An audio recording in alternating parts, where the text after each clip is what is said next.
to continue some of the work I did last night here on franchise mode. Just going to confirm that everything is working as it should on YouTube. Just give me 1 second. Just going to confirm that everything is working as it should on YouTube. Yep. Alright, so I'm going to share this with the Discord people. And continue what I'm doing here in the off season.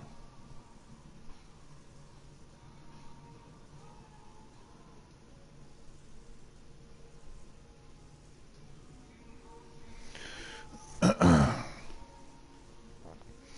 right, so I think I am going to go ahead and offer Booker Castilla a contract. It's kind of a dirty move I'm about to do. Obviously, this would not be something that most GMs would want to do in real life. Is sign him and then trade him. But the advantage of signing him is that if I can sign him, if I can't, then it's not a big deal. Then I'll just not spend any money on the guy. But by signing and trading, I could get a prospect for him. And I think, given his overall rating of 88, it should be easy for me to come away with something decent, maybe one of the top draft picks from last season. So I'm going to give it an attempt, and then regardless, he's going to get dumped because he's not what he used to be.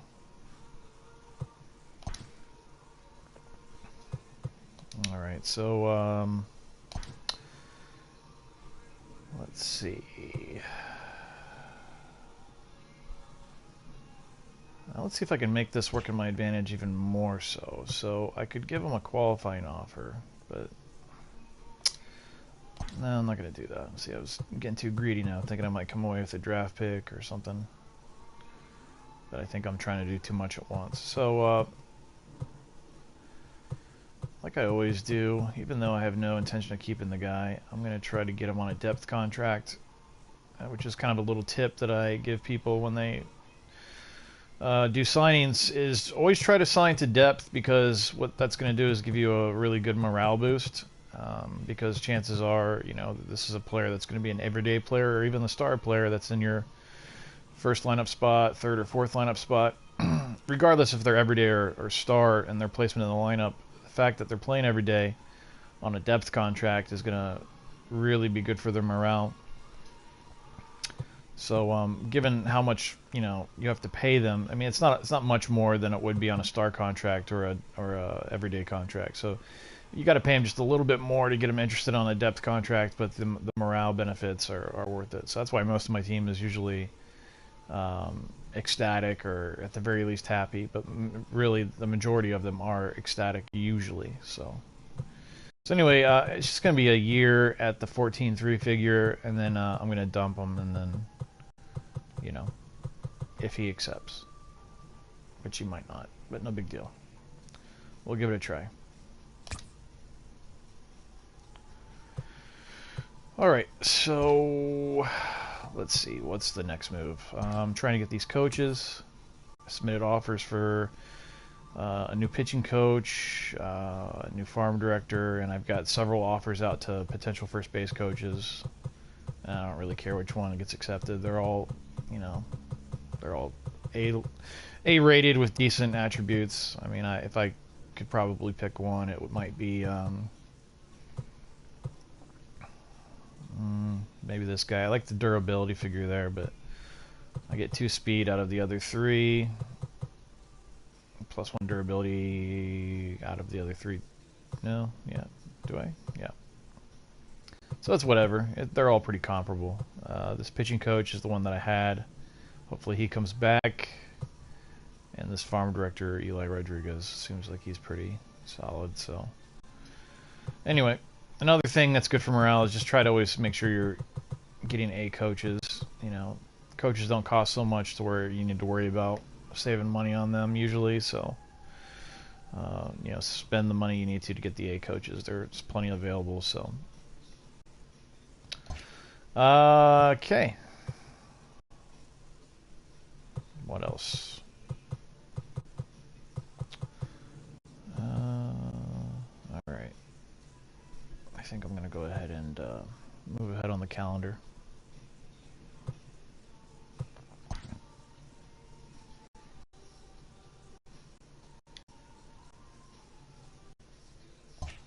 Okay. All right, so Booker Castilla did accept the contract offer. So now it's time to try to move that contract, right? So what I'm going to do is do a player search for 18 to 24-year-olds making between 30,000 and I'll even put 200,000, even though that's not really the kind of contract you'll see, but contract minimum of 1 year, and let's first just see what we got in terms of A potential. So that's 90 to 99. Let's see what comes up. So okay, we've got some options here. Again, these are all probably, well, maybe not all of them, but several of them are draftees from last year.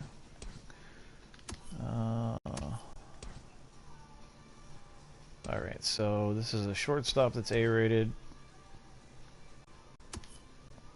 I tend to favor the younger ages if I can get them, because that gives you a few more years to develop them. This guy looks pretty good. He's a catcher, A potential, 18 years old.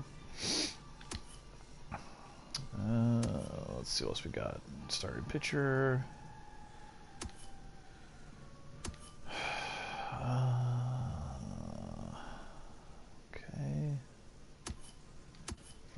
Okay. Another catcher, but only a 47 at 22 years old. I wouldn't feel too good about that. So this guy intrigues me. I like him, but he's Angels. Tend not to try to trade within my division, but I don't think Castillo could hurt me too bad, being on a divisional rival. I think this is going to be the guy that I go with. 18 years old. He's already got some hitting attributes that look interesting. Look like they could continue to,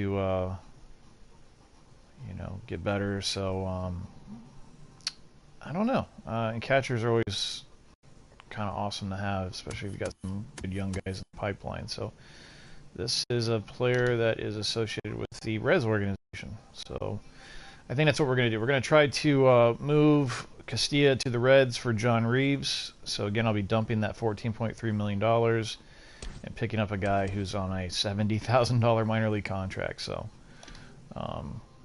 again, that's kind of nice. And I have other plans for my lineup, so getting rid of Castilla is not going to be problematic for me, especially given that I'm pretty sure he's on the he's on a downward trajectory. So let's go to trades. All right, so we're going to put Castilla right there, and then go to the Reds and look for that catcher, who was this guy, John Reeves. Okay, so yeah, so this trade looks like it's definitely going to happen. But before I pull the trigger, let's see what other prospects I could possibly get from the Reds. If there's any B or A guys here. Okay, so we've got Todd Callaway, a 22-year-old starting pitcher. He's only a 61, but he's a B. So that's a maybe. Okay, so I could get away with him too. What else do we got here? I don't care about that. Just curious though, but no. Okay.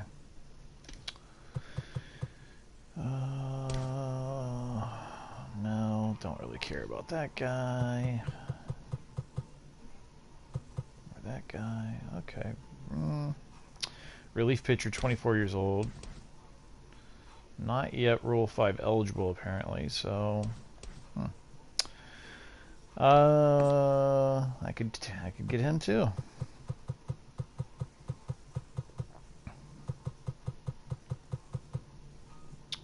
Okay, interesting.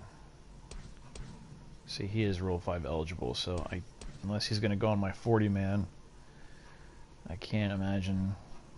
No, I don't think I put him on my 40-man. So I don't want to mess with that guy necessarily. Okay, we got this guy, 26, B, 79 overall. Probably Rule 5 eligible. Yes, he is. Again, I can't really see myself putting him on the 40-man, so I'm going to pass on that guy. And that's probably it in terms of prospects, yeah. So anyway, I can get away with 3 prospects from the Reds. John Reeves, the catcher, that's a potential being at the top of the list there for Booker Castilla. Yeah, it's pretty much a no-brainer. So I'm going to do that. I'm going to pull the trigger on this.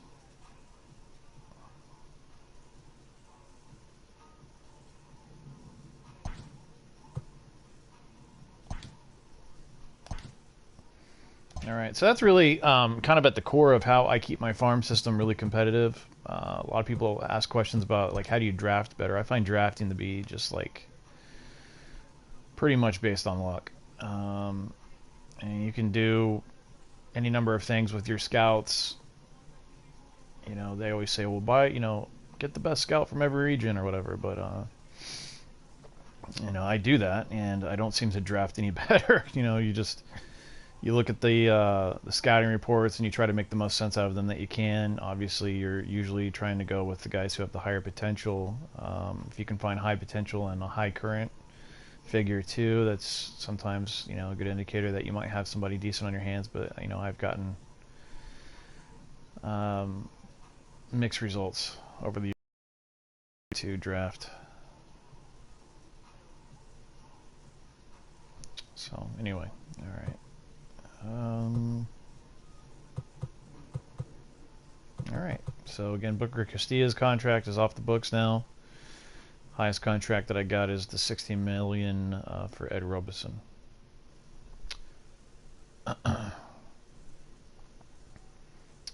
Team player budget right now is only $120 million. It's pretty low. A few seasons back, I had a player budget of under $100 million. I was like around 90 or 92. Still had a good season, but wasn't paying a lot for players. Okay. So I already, you know, I've got too many people in my organization. That's one unfortunate thing about this game with the franchise mode is they cap you at how many total players you can have in the organization. They cap you at 90. So I'm eventually going to have to either move people through trades, not re-sign somebody, even release somebody if I have to, which when you release minor leaguers, it doesn't cost you a whole lot. They're on such small contracts, so if you make a little mistake over-signing players, you're not going to face too much of a penalty for that. So it's not a big deal. It's nothing you need to worry about.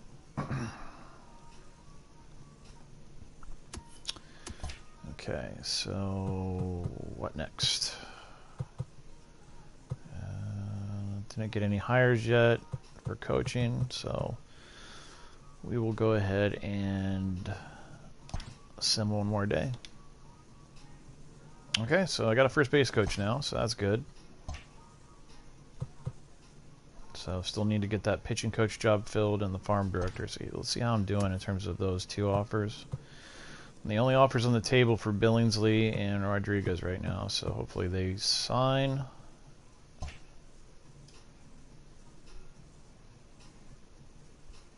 Okay.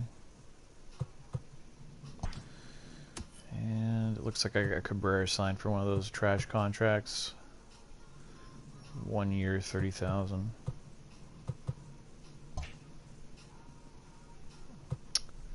All right, so actually, let me look at my 40-man really quick. Castilla's gone now, so I'm down to 38. So once we get out of this exclusive period of free agency, that's when I need to start thinking seriously about how I want my 40-man to look. I'm going to have to protect a couple of people that are Rule 5 eligible or risk losing them in the Rule 5 draft. And I can tell you from experience that you probably will lose some people that you don't protect. That's how it works. All right, anyway, move ahead a day. All right, cool. I got Billingsley for the pitching coach job. Sweet. So that is very nice. I see that Kenny Spalding of the Rockies exercised his contract option. That was a big, big contract I moved off the books last season. He was like a legit $31 million a year player. So, in fact, let's take a quick look at that. That was his last year if he exercised his options. So, Rockies, Spalding. So I kind of saw his decline coming too. Man, he was a great player though, awesome player. But you can see just from 2060, monster year for me, and of course previous years were great too. He drops down for the Rockies. You know, under 30 homers, under 100 RBIs. Average is down, on base is down, slugging is down. But he's gonna make 37.3 mil this year for the Rockies, so because he exercised his player option. Good for him. But who knows? I don't think his numbers are going to turn out to be Hall of Fame worthy in the end. I think he ended up having a pretty late start with his career. I think I didn't bring him into the big league club until he was in his I don't know, late 20s or something. He was probably like a 26 or 27-year-old when he started starting for me. So I don't know. He probably won't make the Hall, but he was awesome. He was one of my best offensive players by a long shot. Anyway, back to my business. Okay, so still need the farm director role filled. Yeah.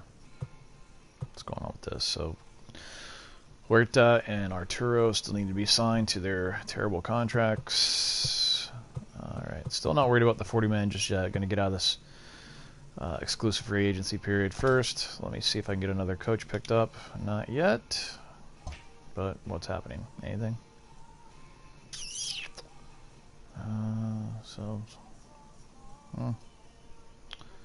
Teams re-signing players. All normal stuff at the beginning of a season. Okay, looks like I must have got Huerta signed. Sure enough, there he is.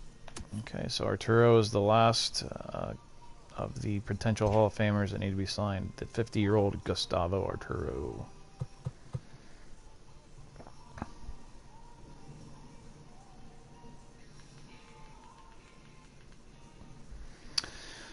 All right, let's go ahead and sim another day. Okay. All right, looks like that farm director job still isn't filled. How am I doing on that? Looks like the Braves are going in on him for another job. That looks like a head coaching offer. Is that what that is?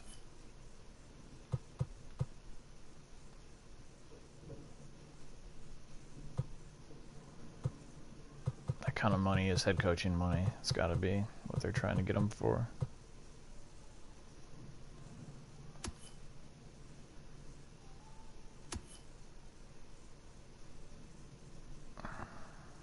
I imagine so. So I don't know. We'll see. Hopefully he accepts my offer. Yeah, it would indicate that mine is the one with the highest interest, but 19 mil for 4 years is way more than what I'm offering him for whatever job that is. Again, I think that's going to be the manager's job. So I don't know if I said head coach before. That was kind of stupid. Manager. Anyway, moving ahead. Ah, sweet. So that job is filled. Great. Good, good, good. So all these guys became free agents. These are all the players that did not get signed during the exclusive negotiations period. So we'll be able to look at some of those free agents here in a second. Coaches, everything is a-okay with that. All right, I'm going to go ahead and save here just because I got all my coaches now and don't have to go through any of that nonsense anymore. So just going to quickly save.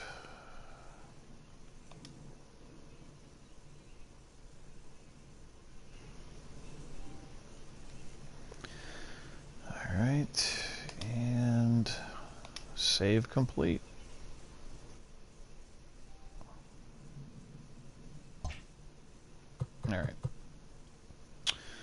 Okay, so now we're at the point now where I need to start thinking about the 40-man. Looking around, seeing who I need to protect. I don't really have a whole lot of room, but obviously I'm going to try to protect my best prospects. And there are going to be some prospects that I'm going to have to consider trading away. Those that are going to be Rule 5 eligible, that I'm not going to protect. Guys who are running out of options, who I don't feel are going to be on the big league team. So try to get something for these guys so that they don't just, leave the organization and I don't get anything in return. I want to always try to keep the farm system filled with new talent, and that's kind of how you do it. Like I said, trading is my primary mechanism for keeping the farm system competitive. Okay. So there's the fun process of offering contracts to my minor leaguers. That takes a while. It's not very exciting to watch, so if you zone out or if you watch this later, fast forward through that maybe if you want. Otherwise, you'll have to watch me do all of that. But anyway, let's look at these free agents, huh? Just curious. I don't usually sign a lot of free agents, but I do like to see who's out there. So it's a 92 starting pitcher. Like the walks per 9. But I ain't paying you that free agent money, dude. Eric McGill.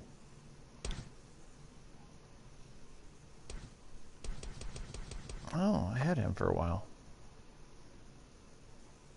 Traded him.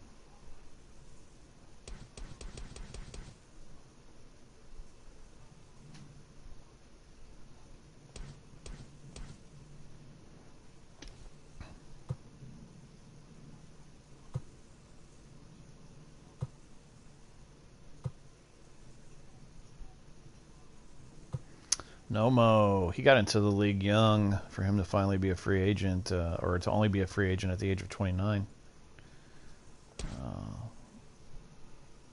Pretty good numbers there. Like the attributes, don't really like what I'm seeing there performance-wise. Though that first year, 2056, that's dirty. That's a pretty good year too. But, anyway.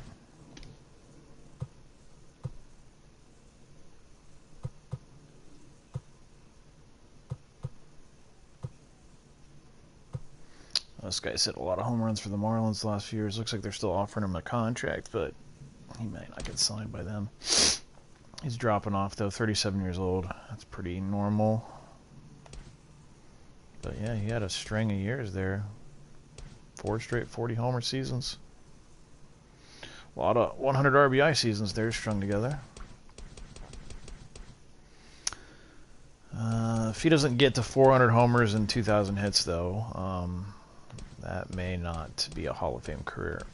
That is, like I said, you notice these markers that the game seems to care about, and yeah.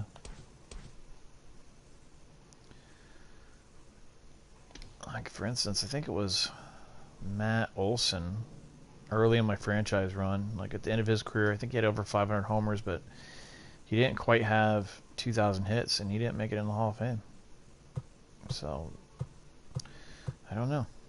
Be interesting to know what Sony San Diego, or San Diego Studios rather, what kind of formula they have for determining that. Alright, well, there's nothing here that I want. I don't hardly ever sign free agents, so.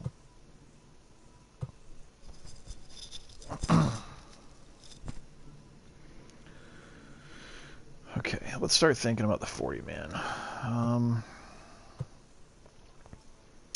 So I think the easiest way to check on that is to just go through all and then get to this screen here that tells you if they're Rule 5 eligible or not, and then you can kind of skim through them until you see one that says yes, and then you can start thinking about whether you want to protect that guy and place him on the 40-man.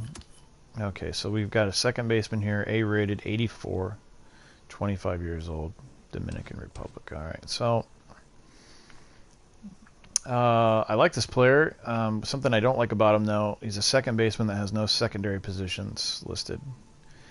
You know, if you got a second baseman or a shortstop, you typically would like for them to be able to play something else besides the primary position, because that puts a bit of a limit on you in terms of, you know, how you might play them. If it's only second base, basically you're down to DH and second base with the guy. So, thing is, if you play players out of position, completely out of position, where they're not even playing one of their secondary positions, they are more prone to injury, and they are more prone to making errors. So that's not a good thing. So anyway, he's a good player, but let's see. So we got Eric Cash. So Eric Cash is a guy who's got a lot of utility. Plays first in all the outfield positions in addition to his primary position of second base.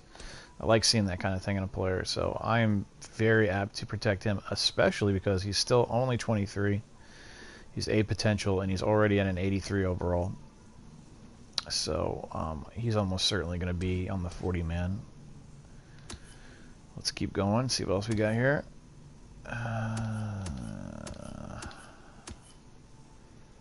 Closing pitcher, Anthony Manzanillo. B potential, already an 80, 23. H per 9 and base on balls per 9 are okay, but not great right now. He's already kind of reached close to his full potential. I don't know if he's going to be someone that I want to protect. If he were trending closer to 80 plus on the hits per 9 and walks per 9, I'd feel more strongly about him, but he may not even reach 80 on either one of those attributes, in which case I probably would never even bring him up to the big league club. So he may not get protected. I might trade him off. Let's see. Okay, starting pitcher. B, 79, 26 already. The walks per 9 are pretty decent. Hits per 9 is not terrible, but if he's already kind of getting close to his full potential, I just don't know how much more time I want to invest in him as a prospect. Maybe someone else that I try to deal for a younger prospect that's not Rule 5 eligible. Anyway, let's keep going. This starting pitcher is 25, 79 overall. Pretty good hits per 9, but walks per 9 is very ordinary. So far, Cash is the only one that excites me. Let's see. Willett. 79 B potential, 26 years old, third baseman. His first base is a secondary. Well, he's got some exciting hitting attributes. The contact numbers are good. Power numbers are pretty decent. I would like to see higher discipline. It is trending up. Vision's pretty high. This is a guy that I kind of like. I kind of like that. Those hitting stats are impressive.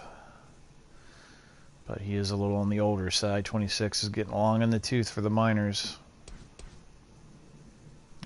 Do I really want to protect a 26-year-old? I don't know. Maybe.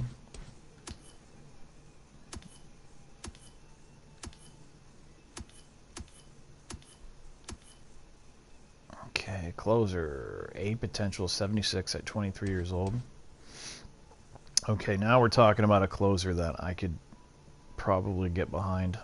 He's a 90 hits per 9. That's really strong, especially when you know that he is still 14 points away from even hitting A overall skills. So he's got some growth to take place still. His stamina is pretty good for a reliever, 36. That's a guy that you could maybe put into a long relief role or middle relief and feel pretty comfortable. I'd like to see the base on balls per 9 go up. So as long as that creeps up, maybe, you know, into the 60s, and I get him even into the high 90s on hits per 9, then that could be a pretty good closer. Anyway, let's keep moving. catcher Alonso Casilla.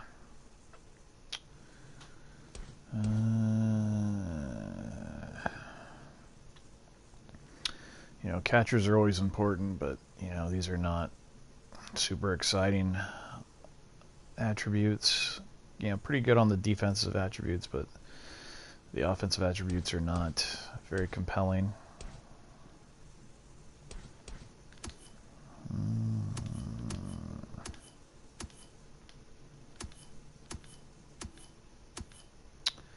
Another catcher, Johnny Saito.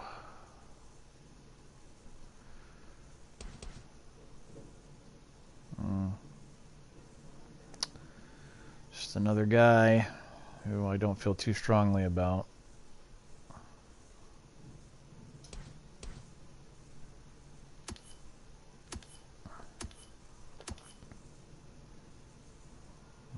.24-year-old relief pitcher, B potential, 68 overall. Hits per 9 are pretty good. I don't know. I don't think he's going to make the 40-man, though. Then again, I do have an opportunity to clean the 40-man up a little bit. I need to get Huerta off there. He's never going to come back for me in the bigs. He's just one of my guys I'm keeping until he hopefully gets into the Hall of Fame. Alright, so who else is Rule 5 eligible here? We're getting to the point now. These overalls are getting so low that even if somebody comes up Rule 5 eligible, I'm not going to care too much. Kevin Cabrera, I mean, he's one of my Hall of Fame holdout guys, so no one's going to pick him up because of his age. So, obviously, nothing to worry about there. This guy, he's A potential, but he's 57 overall at 24 years old. I have no intention of protecting him. I mean, what am I going to do? Keep him around in hopes that he reaches his potential by age 28 or 29? I mean, who cares? Who cares, you know? Alright, so... Alright, so, anyway, let me go ahead and take care of the Huerta thing. He will give me one more spot on the 40-man. So again, the idea here is he signed for one of those trash $30,000 a year contracts. He's probably going to make the Hall of Fame. If I put him on waivers, no one's going to pick him up. I can't imagine that they would. No one was going to sign him to begin with, right? So he'll go into my minor league system. That'll free up one of my 40-man spots, and that'll be good. So remove from 40-man. Yes, irrevocable waivers. Okay, there we go. So that gives me 3 spots, which is pretty helpful, actually. So let's go back to this. Bouncing around like a moron here. Alright, so again, Cash I think is going to be a definite guy that I want to protect. Probably that second baseman too, but like I said, I hate the fact that that's all he plays. That's really going to cut down on my utility for that guy. But he's also a very highly rated prospect, so even if I decide I'm not going to do anything with him, he's good trade bait. Alright. Alexis Rosario. Okay. Yeah, let's get him protected. Add a 40-man. Okay, so now I have 2 more spots that I can use. Eric Cash is definitely going to get one of them. Again, I love all the secondary positions. It's a pretty unusual combination too. This guy's primarily a second baseman, but he can play first in all the outfield positions, so it's kind of weird, but I like it. So yeah, we're gonna go ahead and get him protected on the 40-man as well. Cool. So again, now I'm down to one more 40-man spot. Okay, so there's this guy. Again, not real excited about him. Oops. This guy. Not super compelling, also kind of on the old side at 26. 25-year-old B 79. I mean, that's pretty good hits per 9, and that might continue to trend up a bit, but he's not super exciting to me. Mark Willett, 26.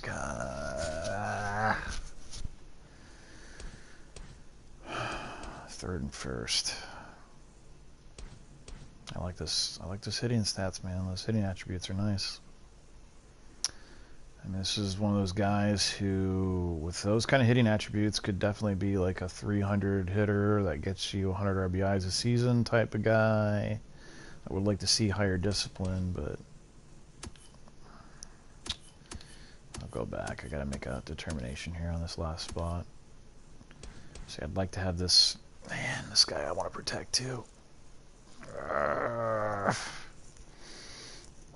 If I could protect Willett and Valdez, that would be nice, but I feel like I don't really have the ability to do that. I don't think there's anybody on my 40-man that I feel comfortable just being done with here.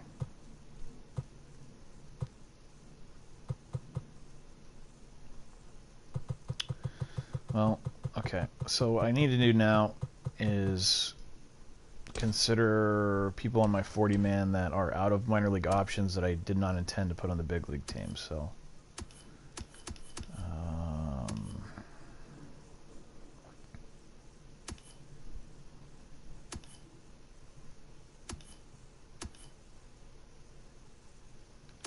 who was that guy? He's not out of options, but I'm just curious.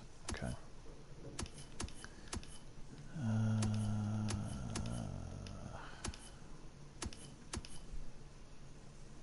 Okay, he's not out of options. Hicks is out of options. Is Hicks going to make the big league team? He's an 80 on hits per 9 and a 70 on walks per 9. I don't know. Let's look at my starter and pitching. So right now I've got Soto, Stewart, Tipray, Andino, and Ruth. Calderon is a 24-year-old who still has 2 more options left. He'll probably not come up yet. God, I love that walks per 9. It's gross. How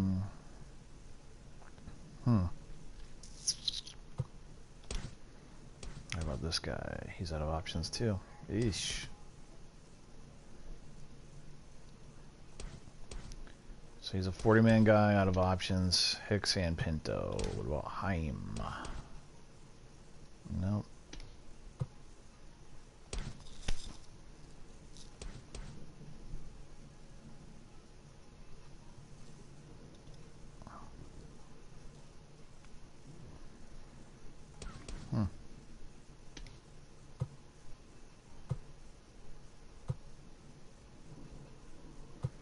These guys aren't even on the 40-man at this point.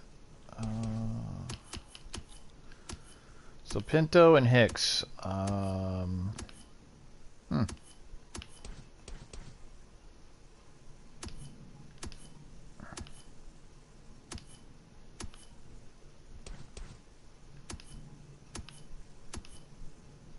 Pinto's going down.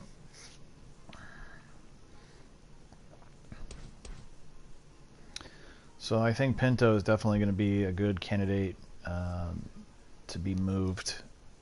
That'll give me another 40-man spot. Pick up some prospects for him.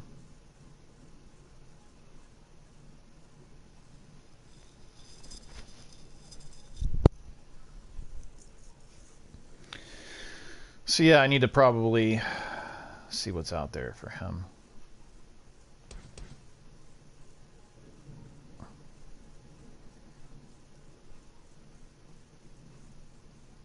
Let's go back to a player search. Pinto again is the guy that I need to think about getting off the roster.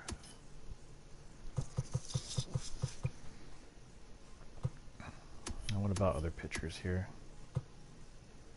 I don't have any other relievers on my 40-man. What about closers. So Cabrera still has plenty of options. Nicholas has another option left.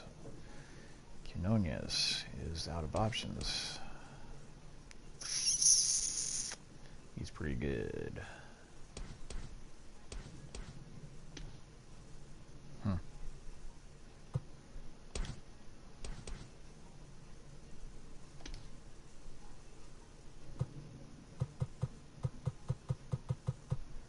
Let's see here. 1, 2, 3, 4, 5, 6, 7, 8,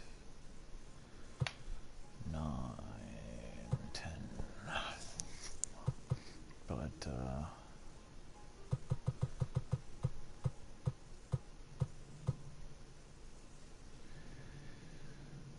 so I've got a full slate of closers here.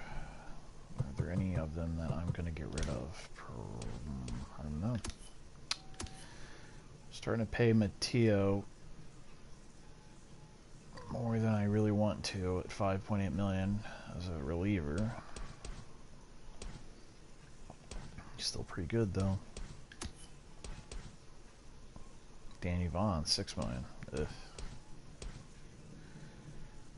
He's still good too.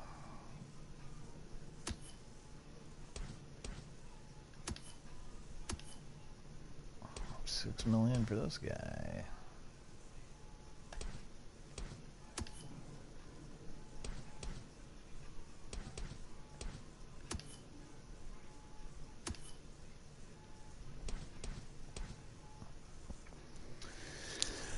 See, I might not make a determination on this guy until spring training, but we'll see.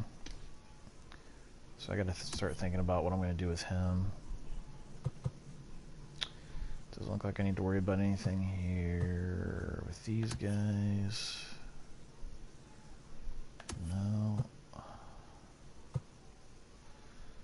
AAA Rosario. I just protected him. He's obviously not a concern. Just protected Cash as well. Taguchi, he's probably coming up this year. He is probably coming up. He may be my new DH.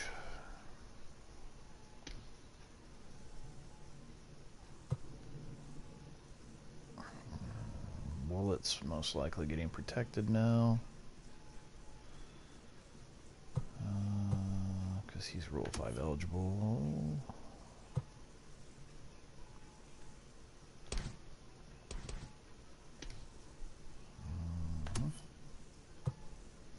Lucero. He's on 3 options. He'll probably stay on as a backup outfielder for me like he was last season. Herman. Okay, still got another option left with him, so that's good.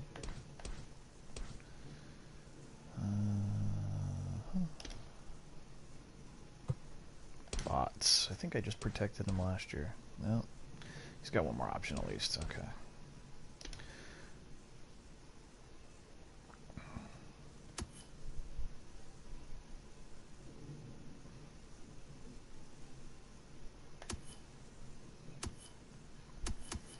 Alright, yeah, that pitcher Pinto I'm going to make a move for now. So we're going to go back into the player search screen and try to find a good situation where we can move him over to another team and pick some prospects up.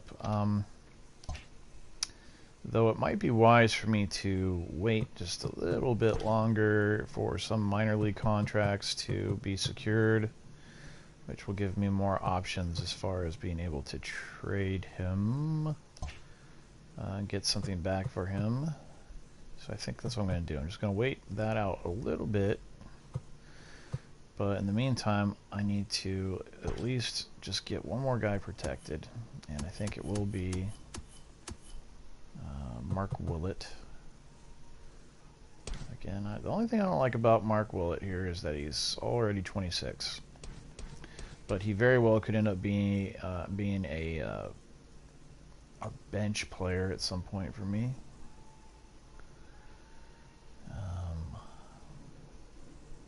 I'll have to think about that. Regardless, though, I need to go ahead and protect him now. Let's just get it over with. And then I'd like to get that one young closer protected too. But I can't do that until I get rid of Pinto. So that's 40 for now. Again, we'll free up one more spot here in a second.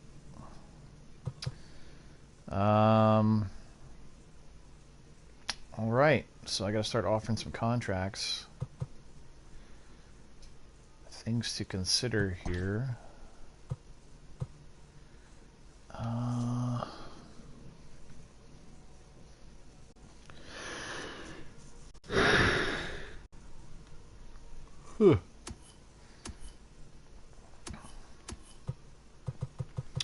Alright, so with Booker Castilla gone, that's going to put me in a position to now put Landry most likely as my first baseman, which is perfect.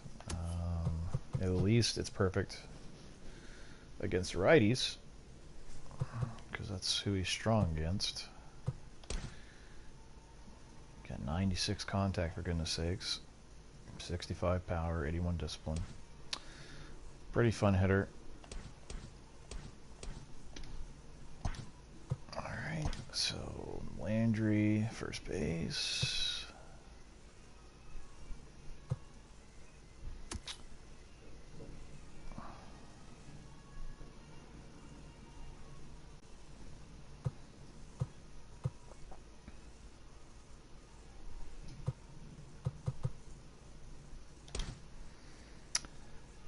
Landry's lefty contact went up last season too, so that makes him a little more viable as a choice to hit against lefties now.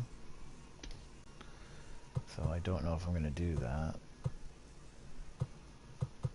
Do I have anybody else who plays first, even as a secondary position? I'm not certain. Oh, Dwight Mason. But he already plays pretty much every day for me, so...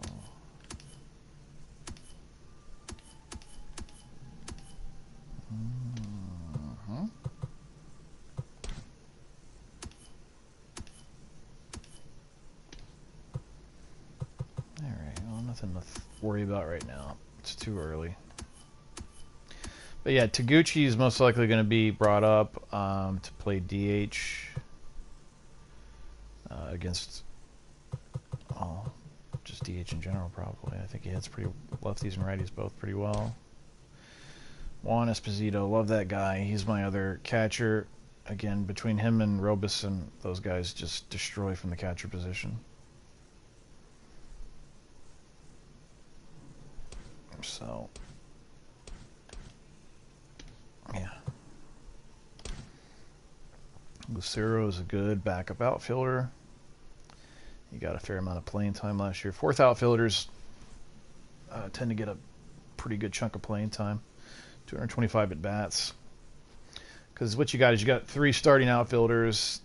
Occasionally you get an injury or the manager decides that they need a rest, and then this guy comes in and does work. So, fourth outfielders, man, they get a fair amount of playing time. This guy right here, Peter Jefferson. I don't feel very strongly about him.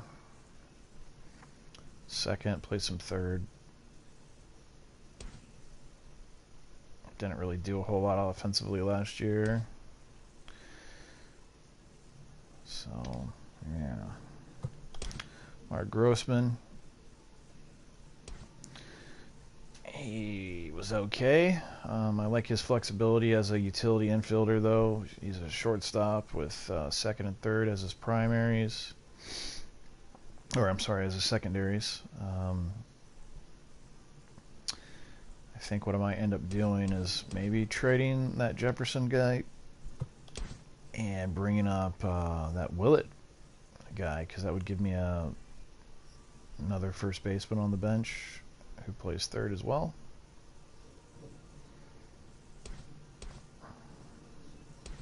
And I'm sure I could pay him less than $1.9 million.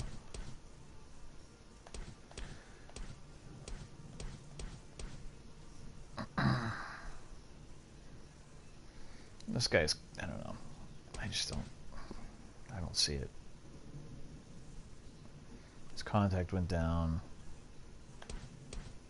I don't know. I don't know.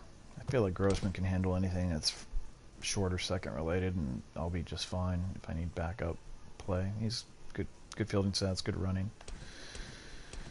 Okay, we'll see. I'll hold off on that stuff for now.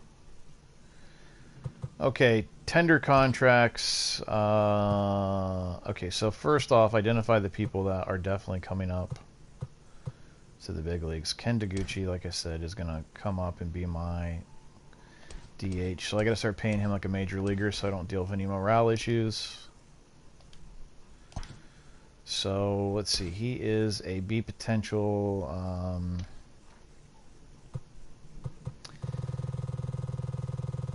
I could probably get away with paying him like, I don't know. I'm going to pay him.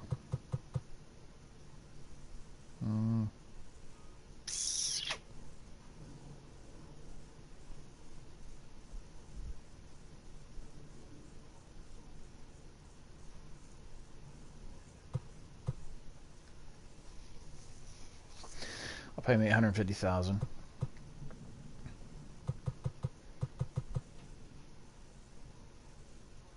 I think that will be adequate.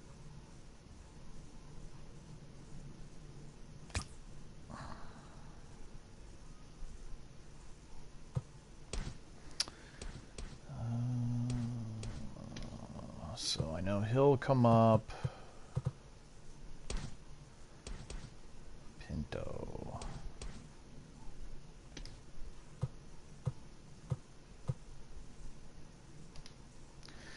So for guys that are out of options, you know one of two things is going to happen, right? Like they're either going to get picked up by another team, or you're going to trade them. So, at least send them off with like a decent salary, you know what I mean? So that's what I'm going to do. This guy's not probably going to be on my team, obviously, but at least get paid like a guy who's going to be in the big leagues, you know?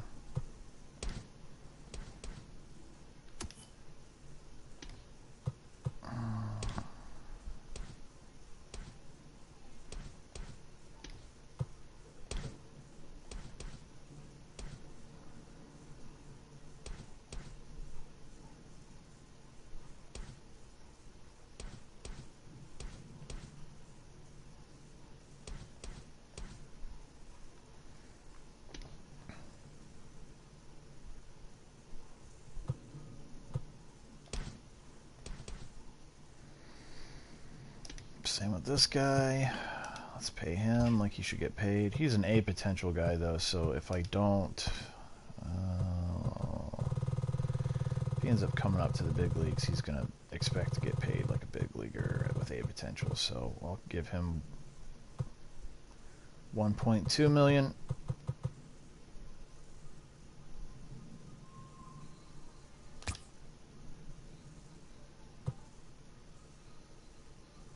Rosario is the guy who I just protected. He's not coming up.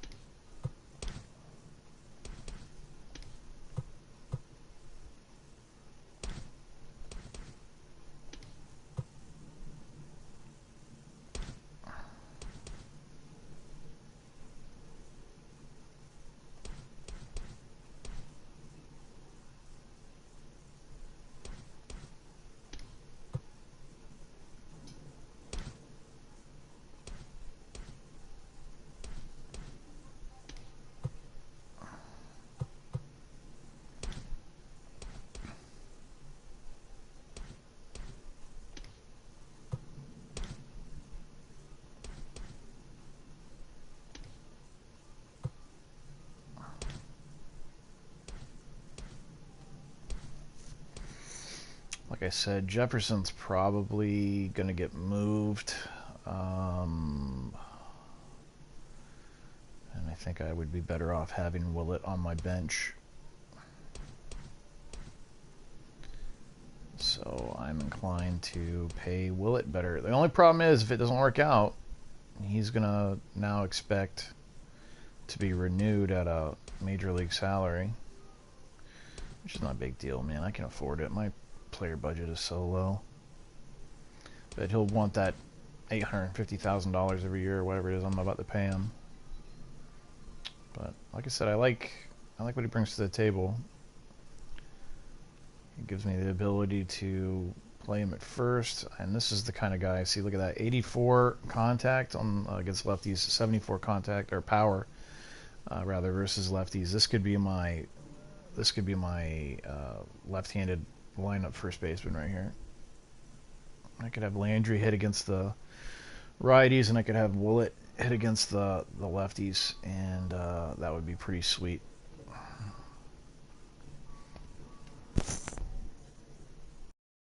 So, yeah, I think this is definitely going to happen.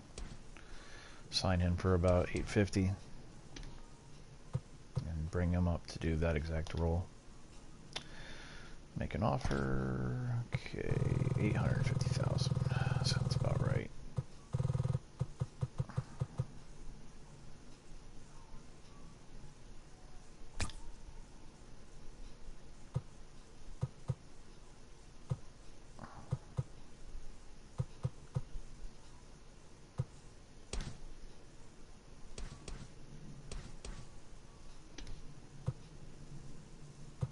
It's going to be interesting to see what kind of upper potential Bots has. He's getting up there in age, man.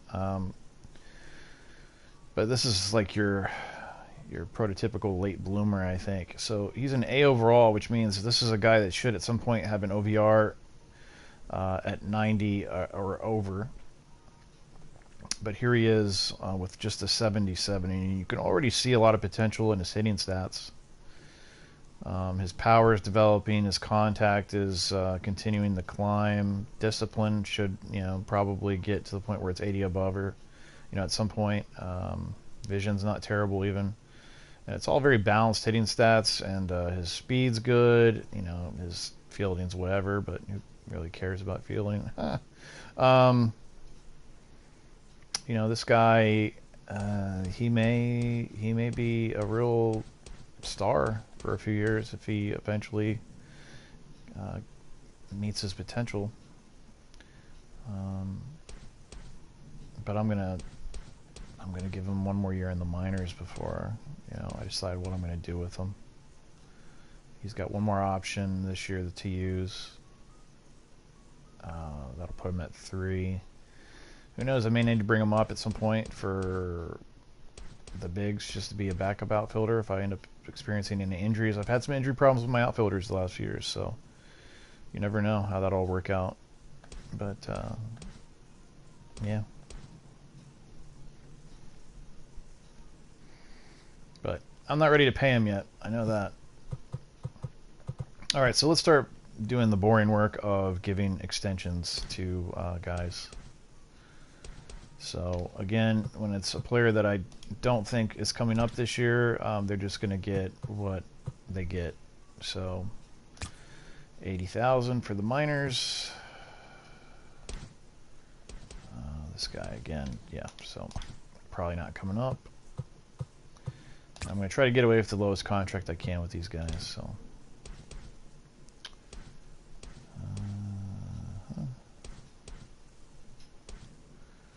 See, I'm in a spot though with guys like that. See, I brought him up last year, so now he wants big money. And who knows? I may have to eventually bring him up this year, but I already know that he's wanting 1.1 million. Whatever. I'll give it to you, bud. But you're going under a depth contract. Because that's how I do it.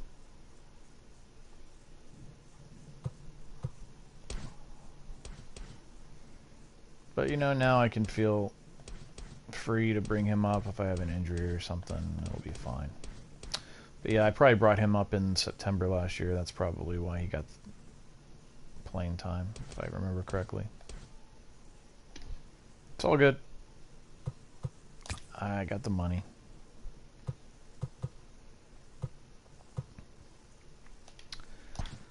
Okay. 80,000.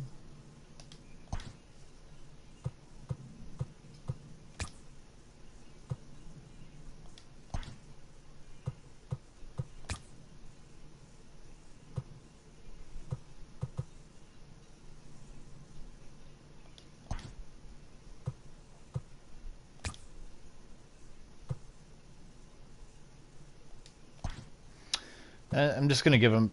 Pretty much everybody gets a contract at this point, and then obviously there are going to be some trades that take place because I need to move some of these guys who are Rule 5 eligible. Maybe get some prospects for them.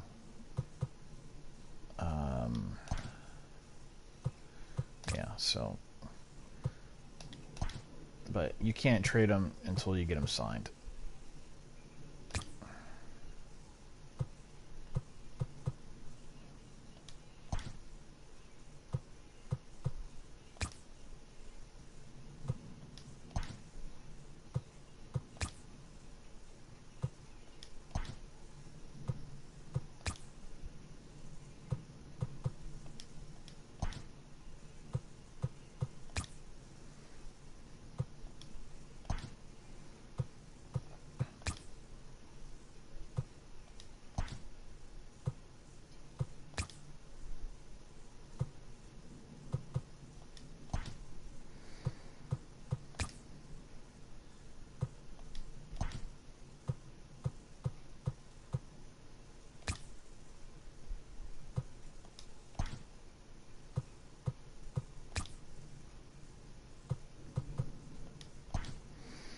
And if you're paying attention, you'll notice that my entire minor league, my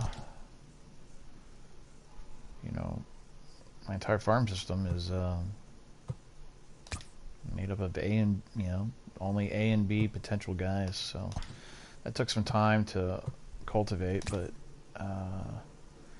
as a result, I have a far more consistent source of major league talent,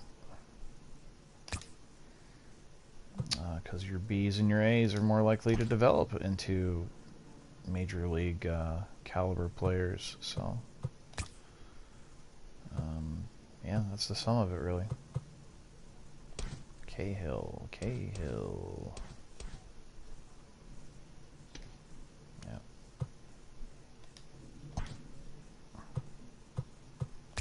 But again, that's a result of my approach to building my farm system through trades. You're never going to be able to do that through drafting alone. It just isn't going to happen. But the more you learn how to pillage through trades, the better off you'll be in terms of building your farm system.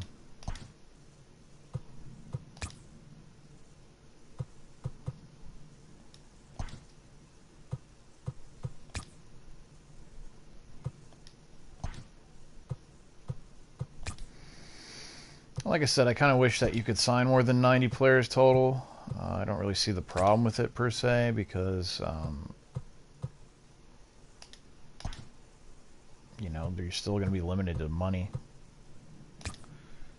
So why make it so that there's a cap on the total number of players? I don't know, but that's what they decide. So of course, as many people have pointed out to me, I could be playing out of the park baseball instead, and I wouldn't have to worry about these silly little constraints placed on me by the show. But I like the show, so it's just casual enough to where I don't feel like I'm doing homework or something, even though I think I'd appreciate out of the park baseball if I played it.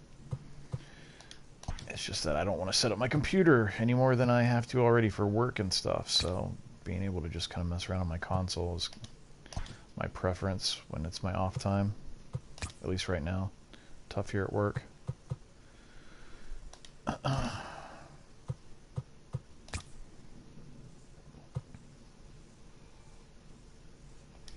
Like I said, this is not a very exciting process here, but it's necessary. A lot of people complain. I don't have too much of a problem with it. I feel like it helps me stay knowledgeable about my personnel to do this. this way, but some people wish there was an automatic option or something to just re-sign everybody, but it's whatever.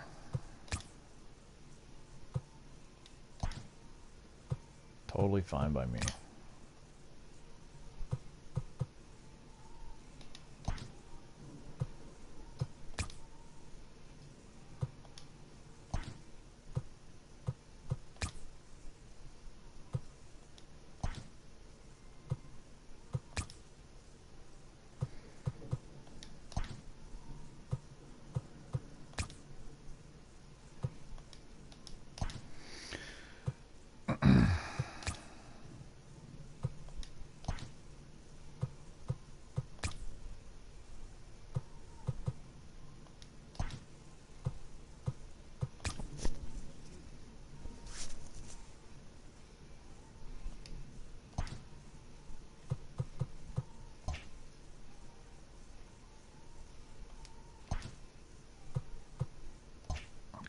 I was seeing something.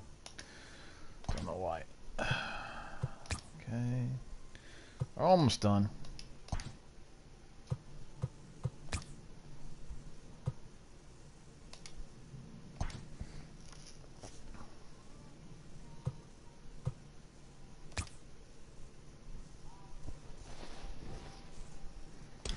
That's a peculiar player right there.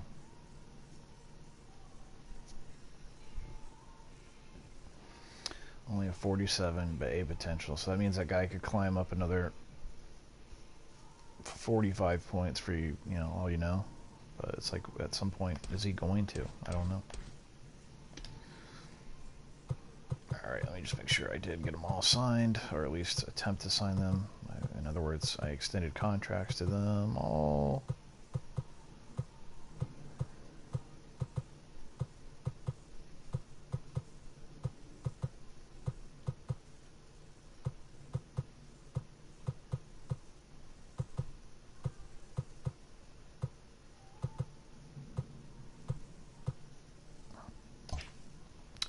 Yes.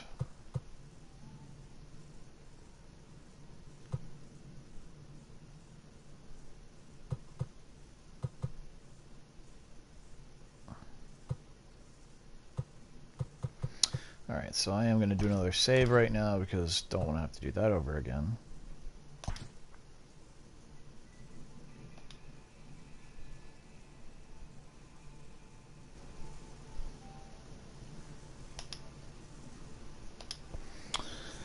Alright, easy enough.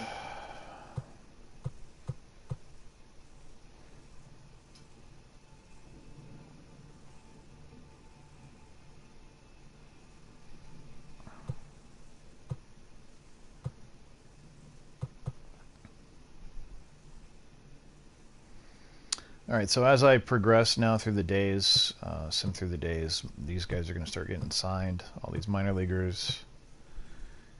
And then I'm going to be able to wheel and deal with some of these guys that are Rule 5 eligible, but I need to get a few days under my belt first, so let's head back into the calendar and start simming. So, and you get to see some of the signings throughout the league here, so that's kind of interesting.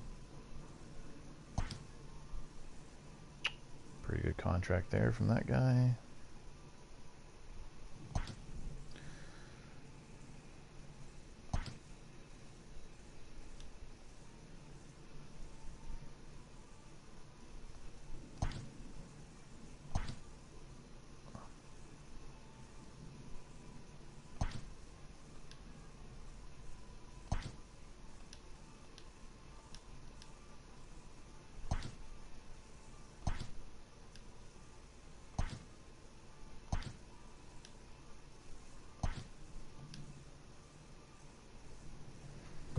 Make sure I got my dates right here. So this is the date for the 40-man, right? Yeah. So just a couple of days out from that, I'm gonna stop and take a look. Duke, not with the Marlins anymore. Wow. Okay.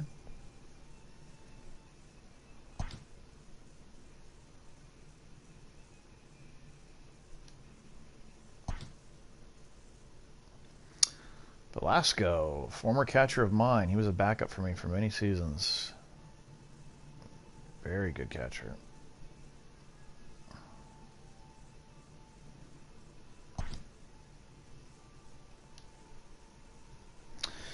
Alright, yeah, it's telling me I got too many guys on the roster, so this is a good time to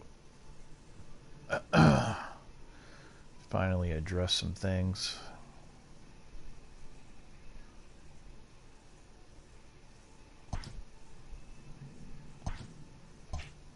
Alright, so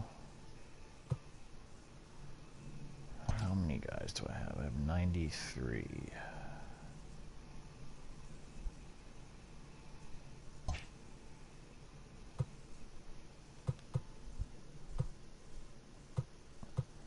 By the way, did I ever get Gustavo, excuse me, Turo signed? I don't want to forget him. Nope, he didn't get signed, so that's annoying. So I need to get him picked up. See, if you forget about that, you can lose sight of that thing, and that would be unfortunate. Alright, so Rule 5, guys. I want to get Valdez protected. I don't care about some of these other dudes, though, so much. So if I can dump some of them for some younger talent, that would be great. So let's take a look again. 18 to 24. Let's do 30,000 to 200,000.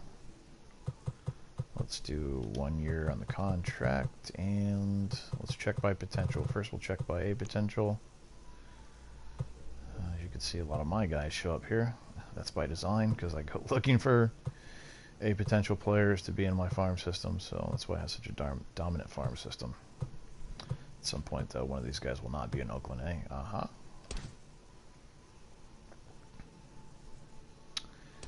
Alright, so this would be a guy that would be nice to have. Blue Jays have a closer.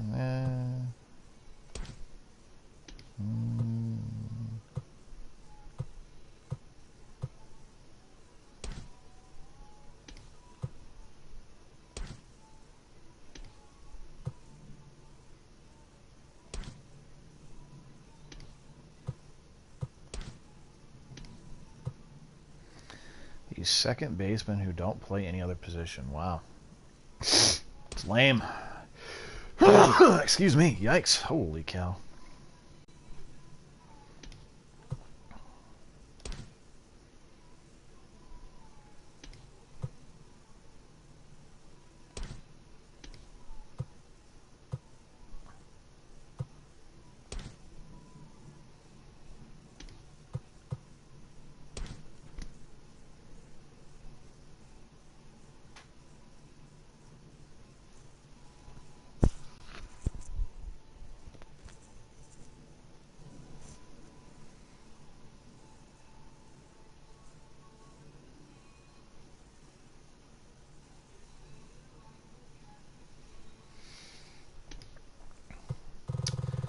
So it's not a very exciting collection of players here. Most of them are already mine, but this shortstop from the Angels is intriguing. So I think I'm going to take a stab at him. He's 21, can play second and third. Switch hitter. A potential, so let's see what is going on with him. I wonder what I can give up to get him. So that first baseman, Castaneda, at 24, only 57 overall right now. He's not really exciting me.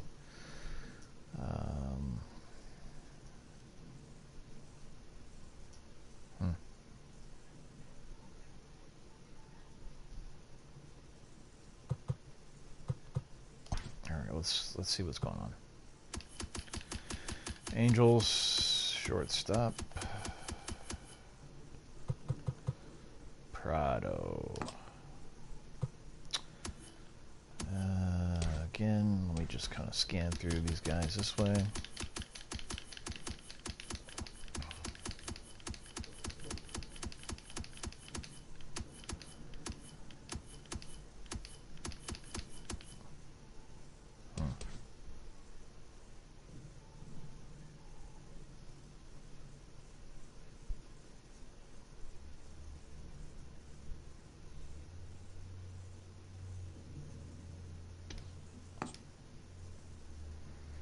could almost make the trade happen off that guy alone, but let's see if I can.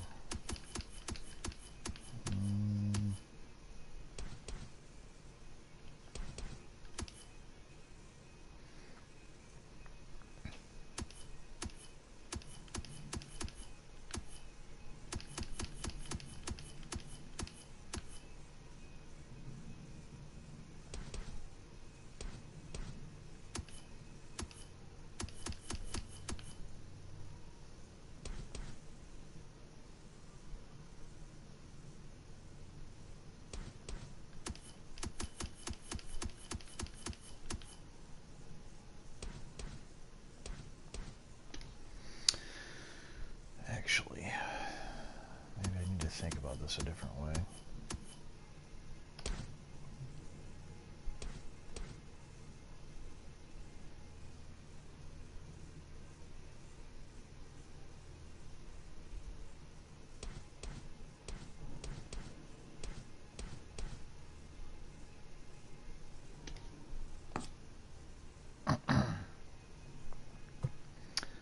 Yeah, that might be the way to go.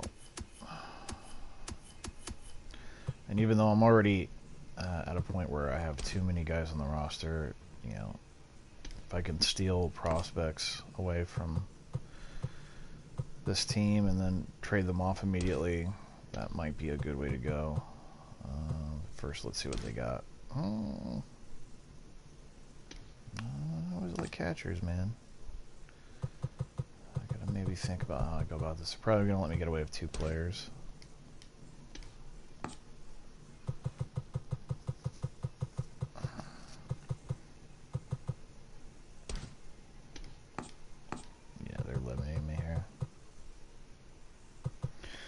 See, I'm going to lose up to 2 catchers, most likely to the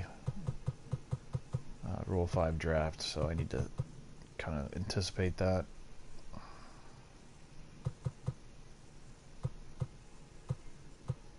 So coming away with another catcher is probably a good move.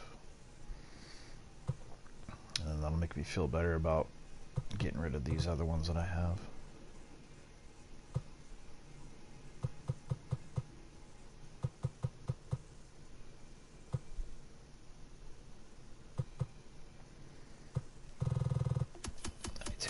Stuff a little more closely again. So, I mean, it's obviously nothing super exciting right now, but having catchers is just good, man.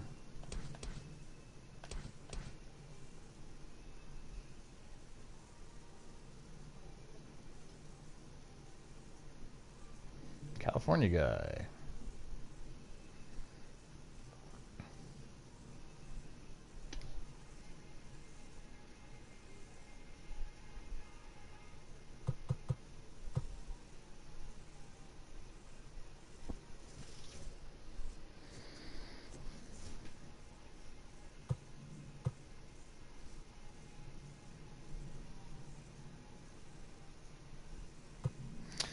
Wonder if he'll end up starting for the Angels. Let's see what they got set up at second base right now.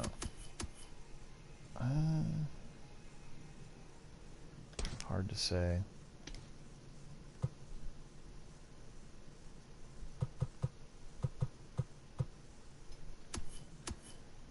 Not a whole lot of signed players for them at the moment.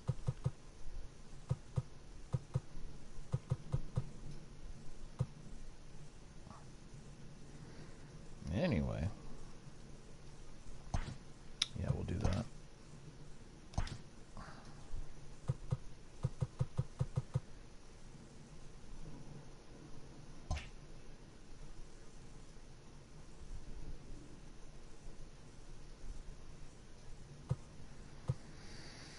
Alright, so now I can go ahead and protect Valdez on the 40-man, which is exactly what I'm going to do.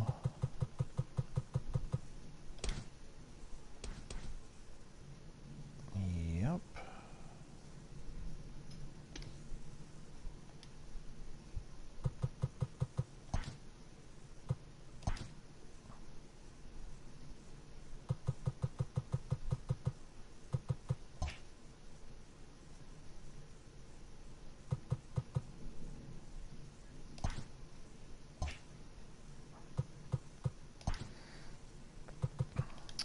let's expand the search just a little bit. We'll make it a little more expansive here. So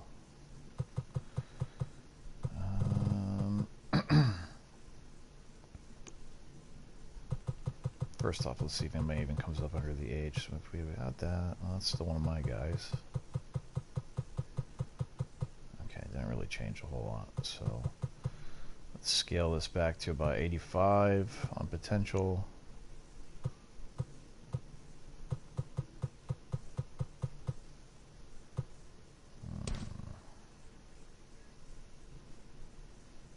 Closer from the Red Sox.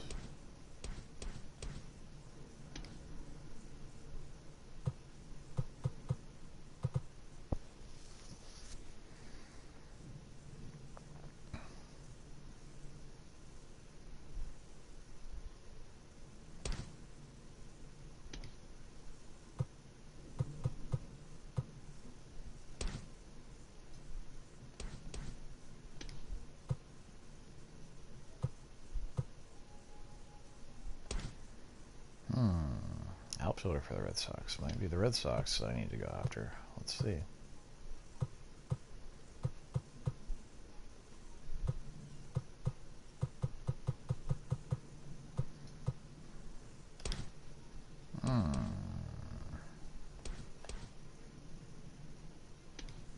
He's Rule 5 eligible, though.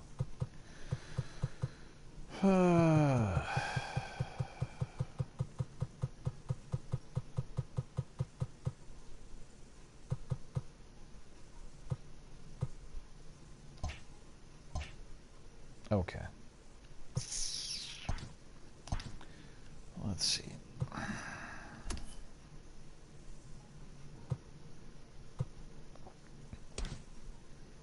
Again, there's another catcher.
odd. I don't know why it's not saying anything there.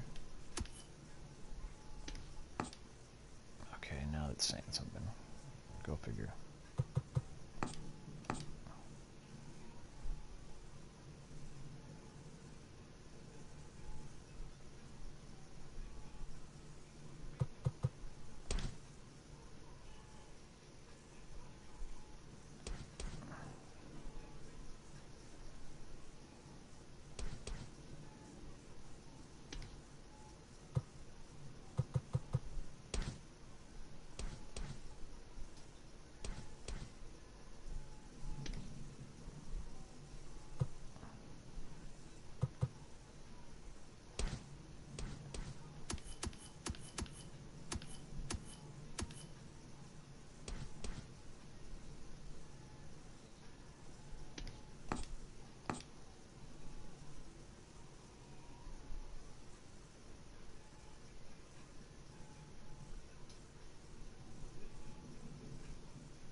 Okay.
Alright, so I just dumped 3 Roll 5 eligible players for 3 prospects.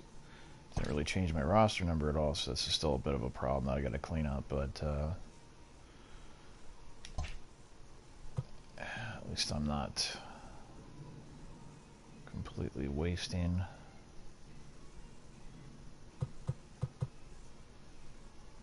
roster spots.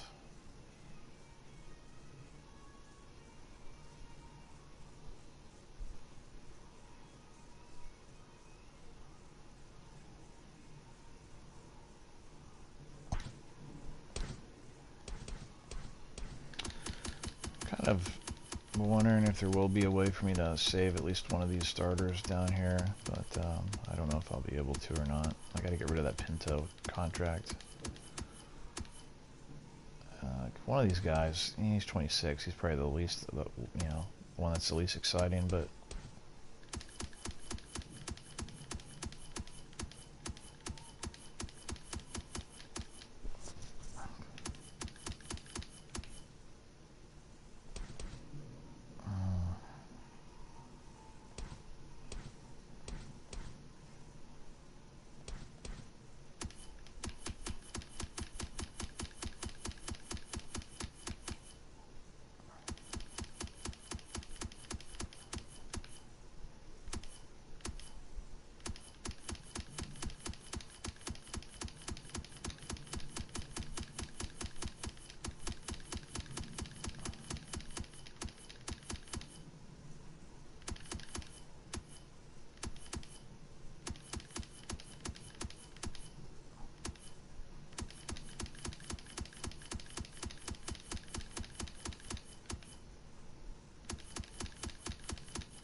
well, let's do some creative searches here, see what we can find. Wonder if there's any beast hitters out there that maybe I'm not considering.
Former player of mine.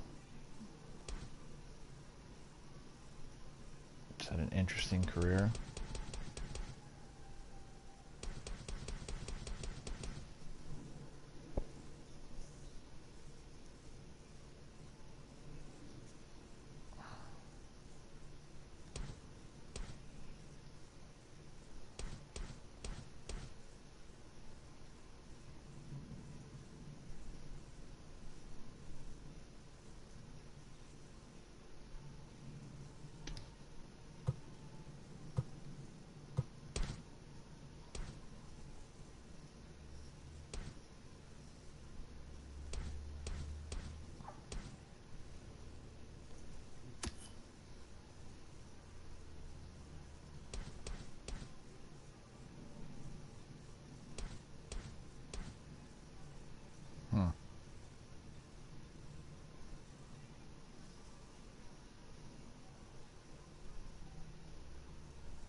this guy's been ridiculous. Kinda, anyway. Last year, especially. You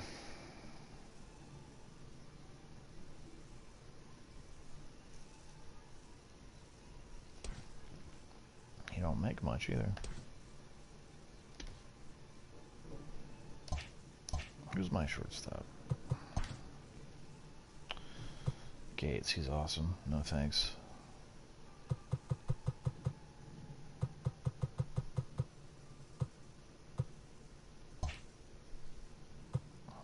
Pitching prospects.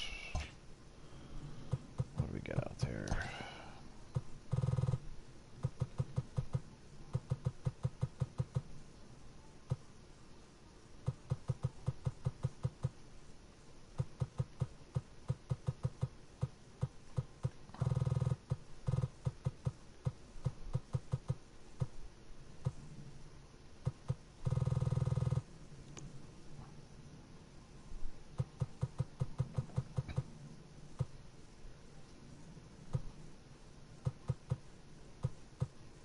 Starters come up with that.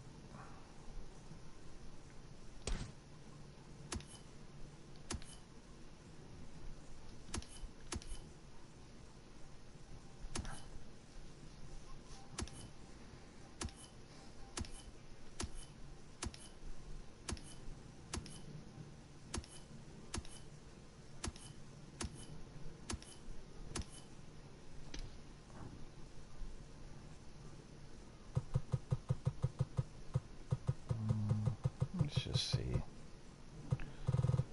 In terms of starting pitching.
gonna try to get this closer from the Jays.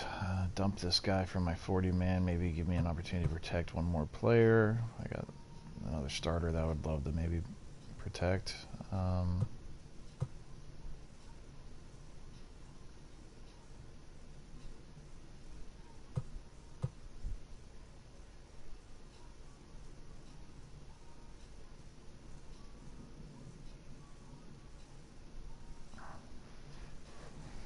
Starting pitcher, I mean.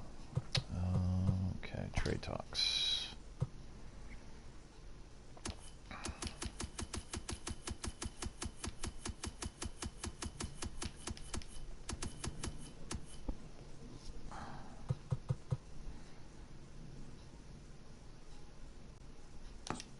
There he is.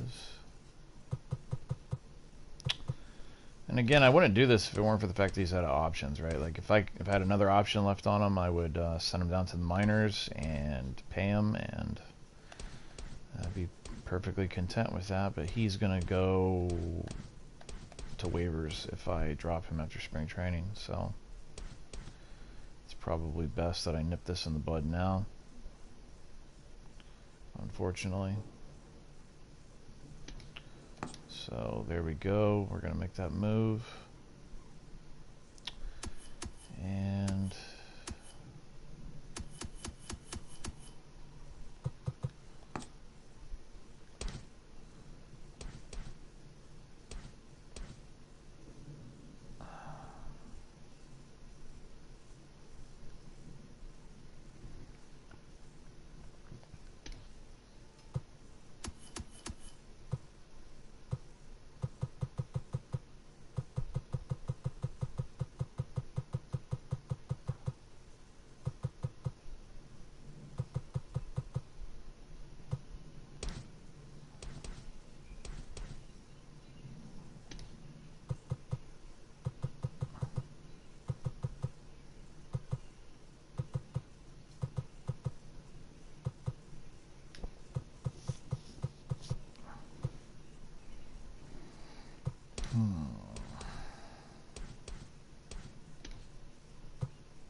my former starting shortstop right there.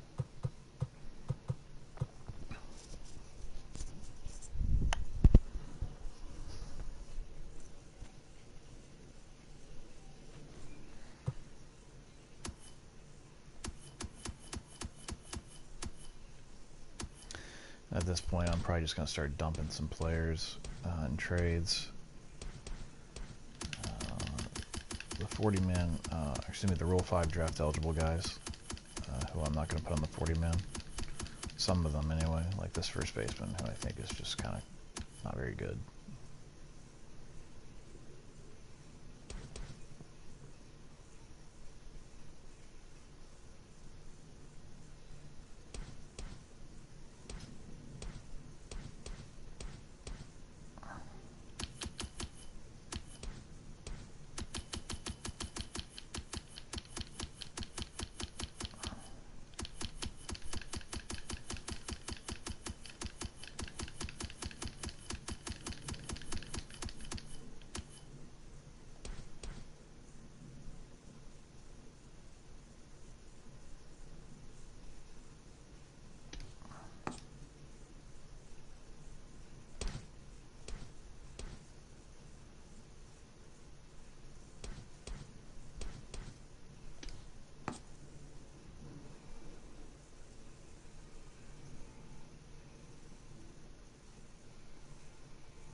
But again, that's probably not the way to go about this. So let me take him off. This trade's still going to go through.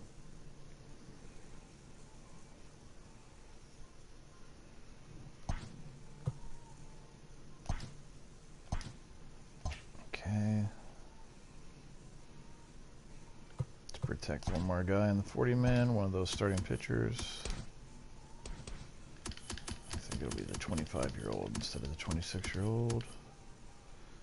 Yeah, this guy doesn't have a very good hits per 9. This guy's hits per 9 is pretty good, so we'll protect Oliver Ortiz. He's a little younger too, so that's good.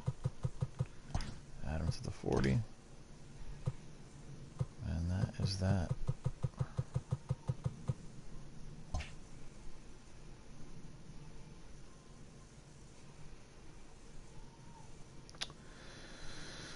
Alright, so what I'll probably just do now is do a trade where it's Castanado, Huber, and Neal.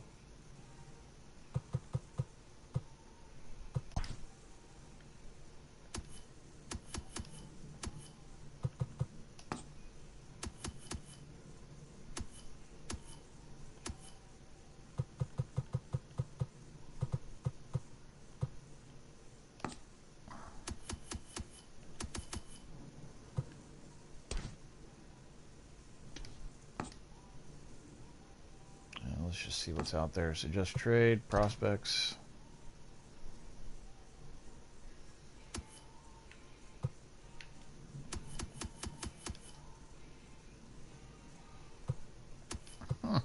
Just the Red Sox. Who's the starter?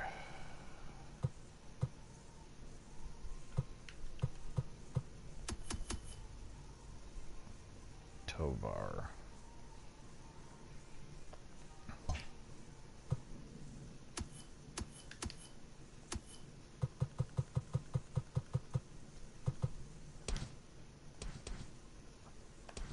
Yeah, he's Rule 5 eligible. Doesn't really matter.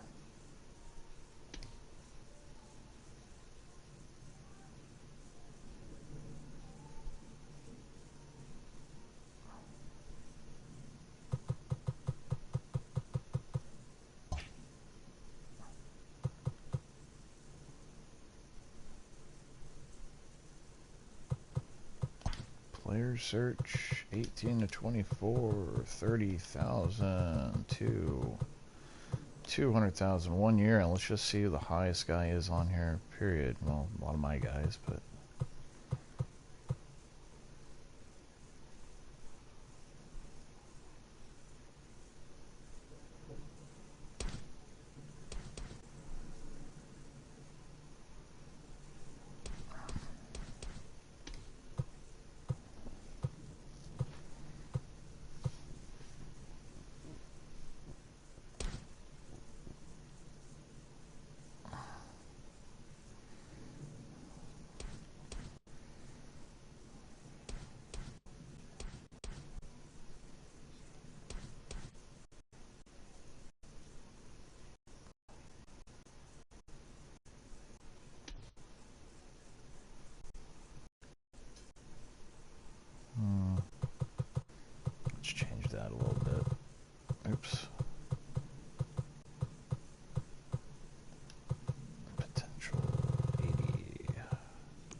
I still got too many players. Ay, ay, ay. Okay.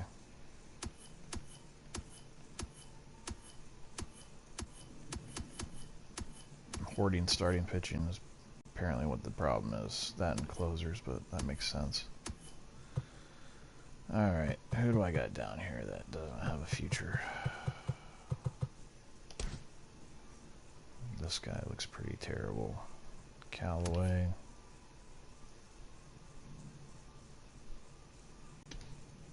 Callaway, Vasquez, Nunez.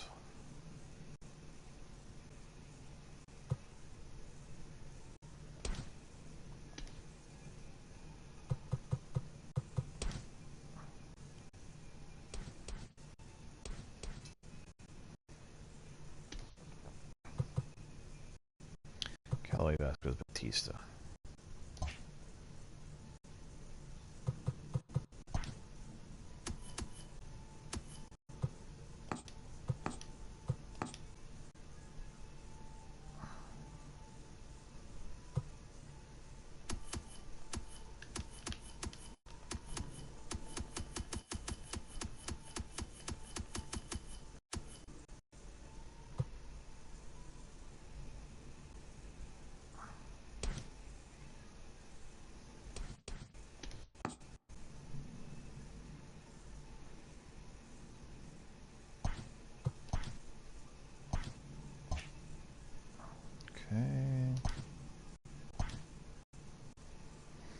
Still need to make room if I'm going to sign Arturo back. I gotta get one more guy out of here. Who's this dude? Nunez.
So yeah, this is an example of what I'm going to have to do, right? So I'm going to have to just release this guy because trading it would just be a 1-for-1. I'm still going to be in the same roster spot. So if I just do a release, then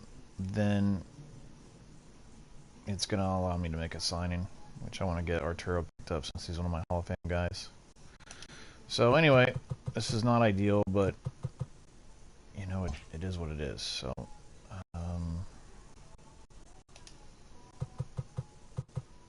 release. He might get claimed, in which case it's not going to hurt me, but you know, who knows. But now I can go ahead and get Arturo signed.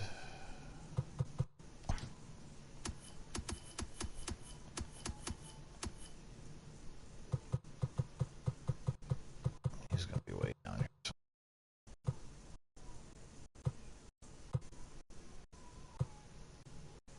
And there he is.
Okay.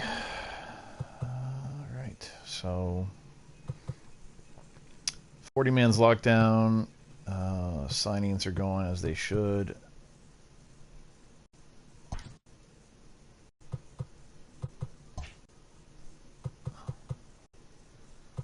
Okay.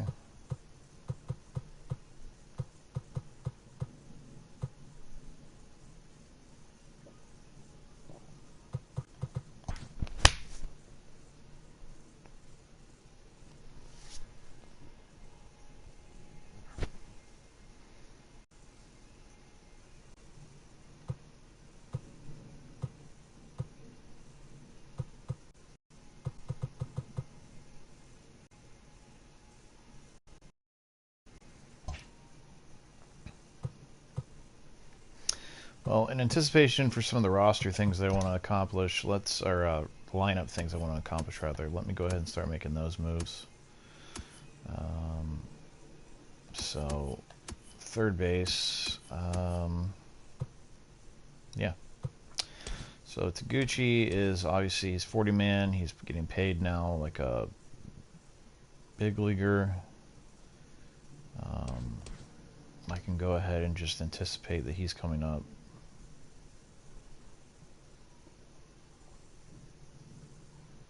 So let's go ahead and bring him up so I can kind of think about his spot in the lineup a little more.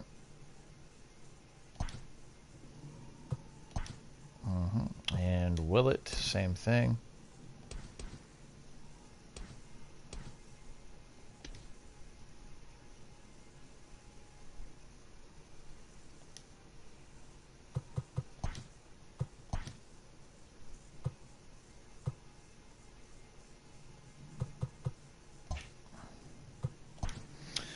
Okay, so now let's take a look at everybody.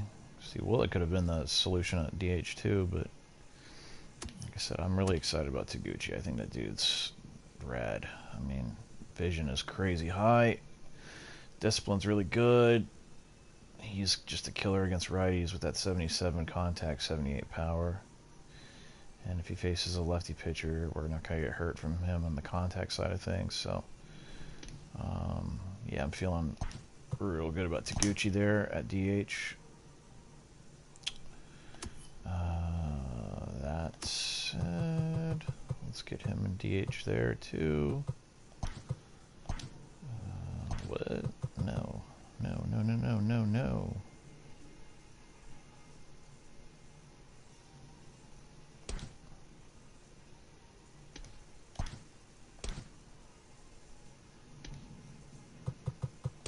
Okay.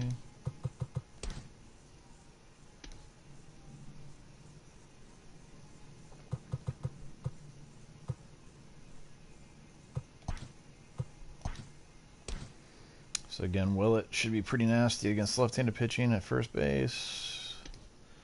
So that's a pretty sweet move. Alright, so where do I want them in the lineup?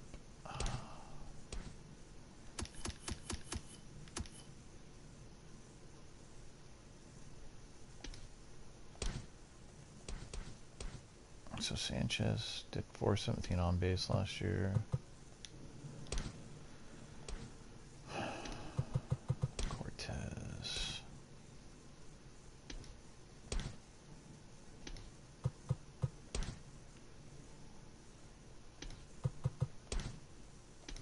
I feel like Sanchez deserves the leadoff spot.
dirty lineup.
So, like I said, another pitcher I'm probably going to have to dump at some point is Hicks.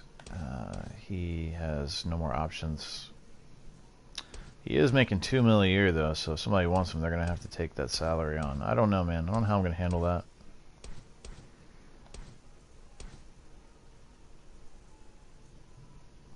It might be worth seeing how that plays out.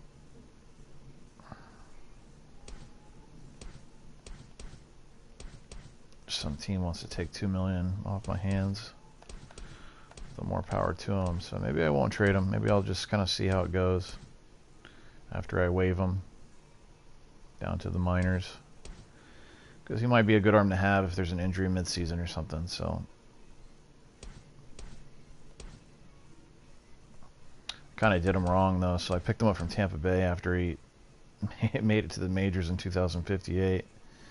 But you know, he had all of his options, and Hicks looked like he could maybe reach his potential a little more with a little more development. So I traded for him, and I've paid, you know, probably more than I want to keep him as a minor leaguer as a result of his major league experience. But you know, I was kind of hoping maybe he would be a real ace. I mean, he's got good stuff, 80 and 70 on the hits and walks per 9, so he could be probably pretty effective, but I don't know. I've got better options. So we'll see. It'll be interesting to see if somebody would take him off waivers. Maybe somebody with $2 million to spare.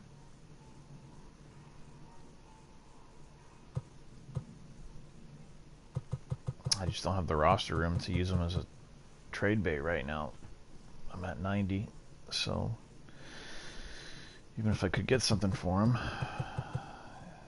you know, it'd be kind of tough situation. I could go 1-for-1 for him, though. I could maybe get somebody like that, but I don't know. Calderon, he's a up-and-coming dude. He's got some options left, though.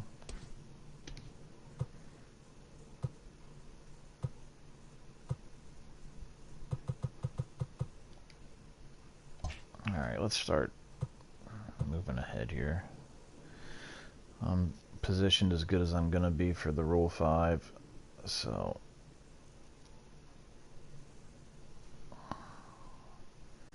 it is what it is. Yep. Ball 40. Okay. Hey, alright, so they took that guy off my plate, so that's good. I don't have to worry about that $60,000 hit. No big deal anyway, but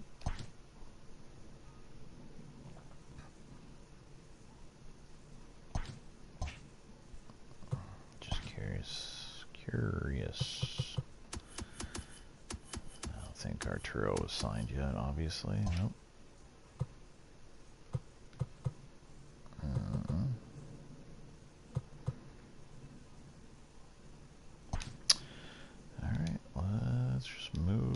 Through. See, I don't think I haven't had anybody eligible for arbitration in a long time. Long time. I try to avoid arbitration as much as I can.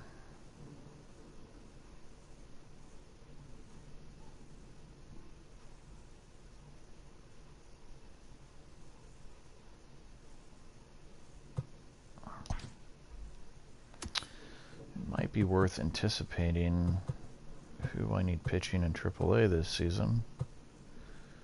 So let's see. He's 24.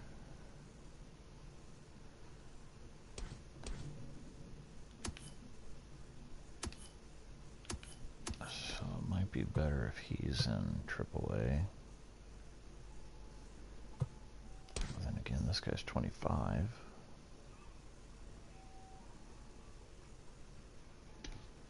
Yeah, maybe.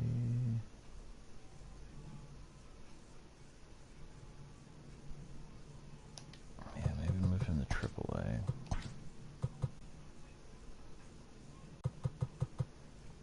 looks like that. 1, 2, 3. Wait. Yeah, 1, 2, 3, 4, 5. Okay. 1, 2, 3, 4, 5, 6. Oh, wait.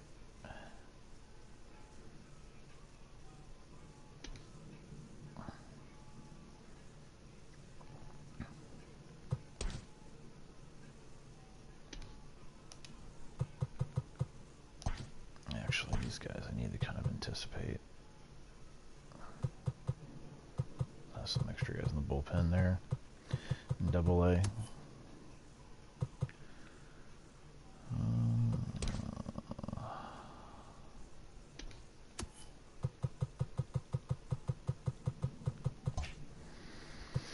It's all stuff I can think about later.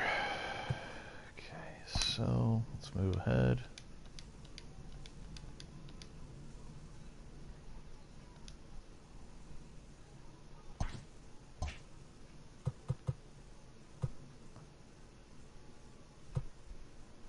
Yeah, I got everybody signed, so that's good. That's out of the way. Don't have to worry about that anymore.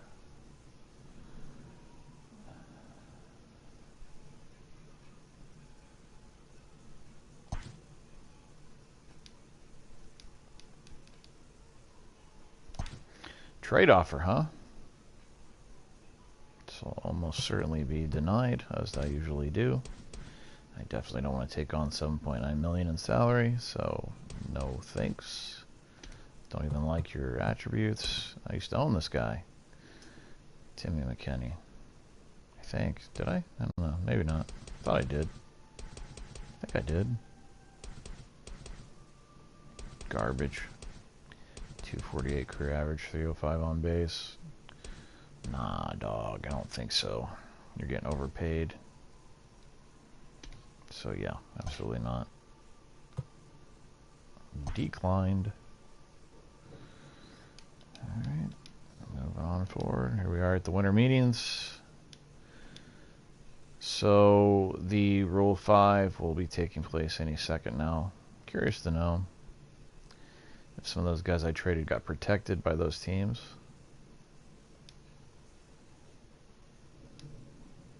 Let's go to the draft.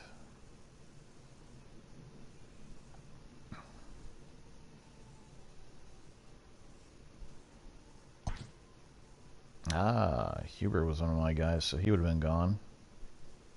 Neil would have been gone.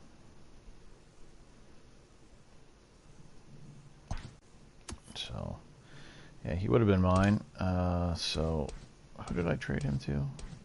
I don't know. Anyway, he's with the Twins now, and as a result, he has to get, well, he should be getting paid like a major leaguer, but he won't be because he was on a minor league contract. So I should start paying, I don't know, I should start probably giving Rule 5 eligible guys that I'm not going to put, obviously, on the 40-man salaries that are conducive to their major league service. I don't know. Saito, he would have been a guy of mine that I would have lost, so looks like whoever picked him up didn't protect him.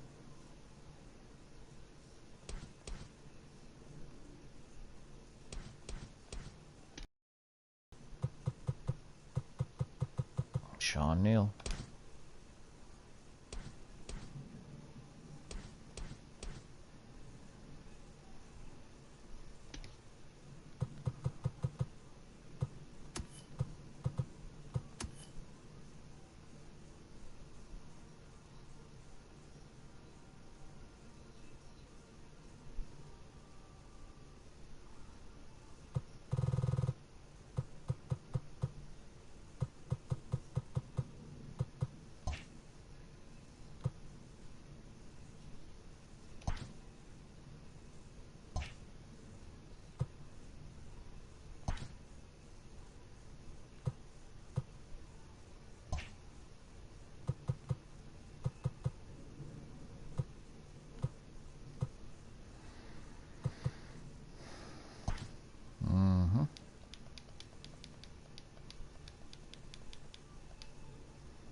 there's Arturo. 50 years old. Jeez, man. Okay, so I'm at the full 90 now, so everything's pretty much in place to get the spring training.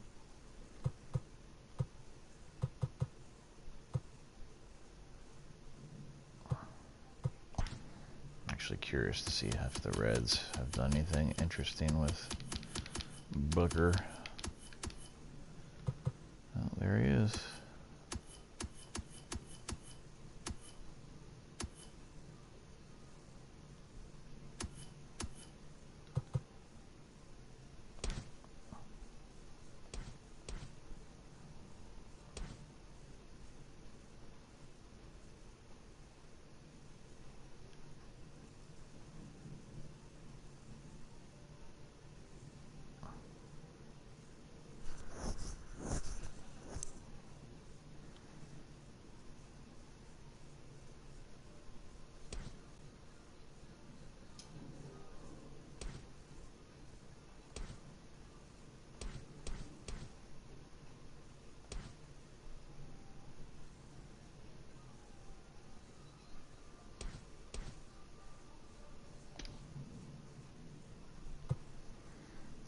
That's a former player of mine. He finally developed into something.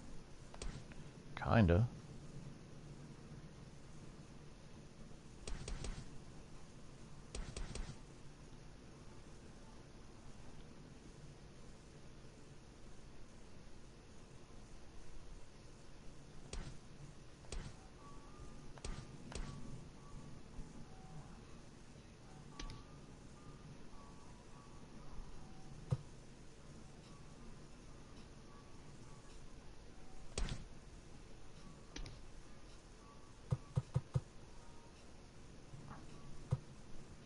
They have 2 Bookers.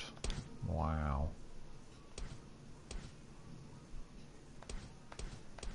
And they'll drop that guy, I'm sure.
Let's go and sim to spring training.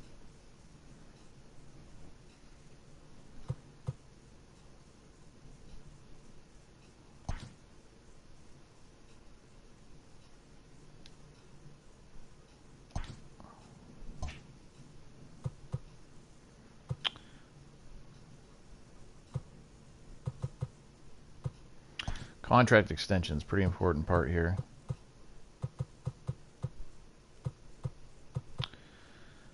But I think this might be where I take a break.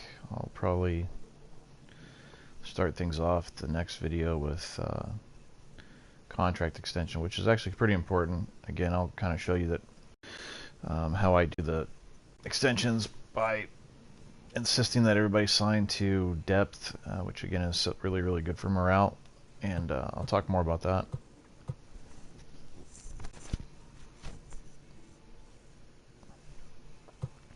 So yeah, anyway, this will be where I take my leave.